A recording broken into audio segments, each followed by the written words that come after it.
Buenos días, nosotros somos la Mesa 2 y el día de hoy les vamos a hablar de los elementos a tener en cuenta para un trasplante. Bien, en primera hay que tener en cuenta que los trasplantes son realizados comúnmente entre dos individuos de la misma especie que no son idénticamente genéticos. Entonces, esto va a generar diferencias halogénicas. Estas diferencias halogénicas van a dar una respuesta inmunitaria a lo específica que puede dar como resultado. Bien, en primer lugar vamos a tener la compatibilidad del HLA. Este va a ser un proceso en el cual se van a evaluar muestras de sangre o tejido que van a identificar los distintos HLA presentes en las células. Hay que recordar que todos los individuos tienen diferencias en las superficies celulares, así que esto puede activar una respuesta inmune. Por eso es importante realizar estas pruebas previo al trasplante. Entre más haya coincidencia entre los HLA del receptor y del donante, más compatibilidad va a haber. Hay que tomar en cuenta que hay HLA A, B y DR que van a ser los más importantes para estas pruebas. Bueno, y ahora vamos a hablar con respecto a la compatibilidad de la transfusión sanguínea. Pues es una forma de trasplante en la que la sangre completa o células sanguíneas de uno o más sujetos se transfieren por vía intravenosa o a circulación de otro individuo. Por ejemplo, vamos a tener los grupos sanguíneos A, B, O.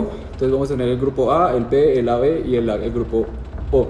En este caso vamos a tener anticuerpos tipo IgM naturales, en donde pues básicamente los antígenos que van a expresar cada uno de los grupos sanguíneos pues van a tener el antígeno contrario al que no tengan. O sea, básicamente si tienes un grupo sanguíneo A, vas a tener el anticuerpo anti-B, porque pues no lo tienes. Y así mismo con el grupo B, que va a tener anti-A.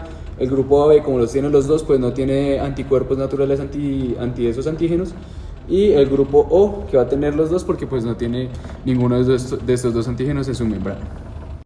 Entonces ahora explicando un poco más con respecto a la respuesta inmunológica, vamos a tener un donante de tipo de sangre A, receptor tipo de sangre B. En este caso el receptor va a tener anticuerpos anti-A. Y pues básicamente pues lo que sucede es que el anticuerpo anti-A del receptor pues se va a unir a los antígenos de los glóbulos rojos transfundidos. Esto va a generar, como pues ya sabemos que es una IgM natural, esta IgM es muy eficiente para la activación de la vía clásica del complemento. Eso forma el complejo de ataque a la membrana, el MAC, y pues lleva a la lisis celular de esos eritrocitos transfundidos.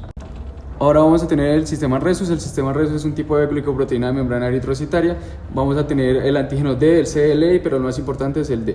En este caso vamos a colocar un ejemplo para explicar cómo funciona este sistema. Vamos a tener una madre RH negativo, un padre RH positivo. El padre le hereda a su bebé su RH positivo. En este caso hay ocasiones en donde esa sangre fetal puede pasar al torrente circulatorio materno y generar respuesta inmune tipo IgGs. En este caso, en esa se genera una sensibilización en donde pues el embarazo no se va a generar una pérdida ni nada al respecto, pero si sucede un segundo embarazo y que el bebé tiene un tipo de RH positivo, pues ahí sí la madre va a estar sensibilizada contra ese RH y va a atacar a los eritrocitos fetales de ese segundo bebé. Ok, ahora en caso del rechazo al injerto, pues vamos a tener que la célula principal que se va a activar es la célula natural killer. ¿Qué es lo que pasa acá? Vamos a tener anticuerpos a donantes específicos que pues se unen al endotelio del injerto, que pues es el órgano trasplantado. Van a generar también que las NK reconozcan por mediante un receptor específico de ellas, que es el CD16 o el fragmento cristalizable gamma R3, pues esa fracción del fragmento cristalizable de la IgG, o bueno, de estos anticuerpos donantes específicos, y va a generar una respuesta citotóxica dependiente de anticuerpos, que básicamente va a hacer que se dañe el endotelio y se disminuya el suministro de sangre a ese injerto y se pierda pues básicamente y se genere un rechazo al trasplante. Bien, por último tenemos las pruebas de cribado en donantes. Estas son una serie de pruebas que se realizan previo a la donación de órganos. Esto para evaluar al donante, al receptor y la calidad de los órganos.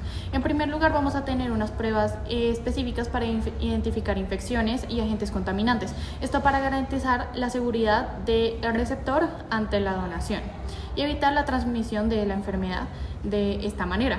En otra parte también tenemos las pruebas para descartar padecimientos de enfermedades como puede ser el cáncer o asociadas. Estas van a ser de forma exhaustiva en la historia clínica y de forma específica en el órgano donado. Tenemos que tener en cuenta que varias de estas pruebas para infecciones vamos a detectar hepatitis B, HIV o citomegalovirus. Son ejemplos de lo que se puede estar buscando. Y por último, esto va a ser para donantes vivos. Tenemos una prueba adicional psicosocial, esto para confirmar que el paciente sí se encuentra en calidad de hacer la donación de órganos. Por último tenemos la referencia y muchas gracias por su atención.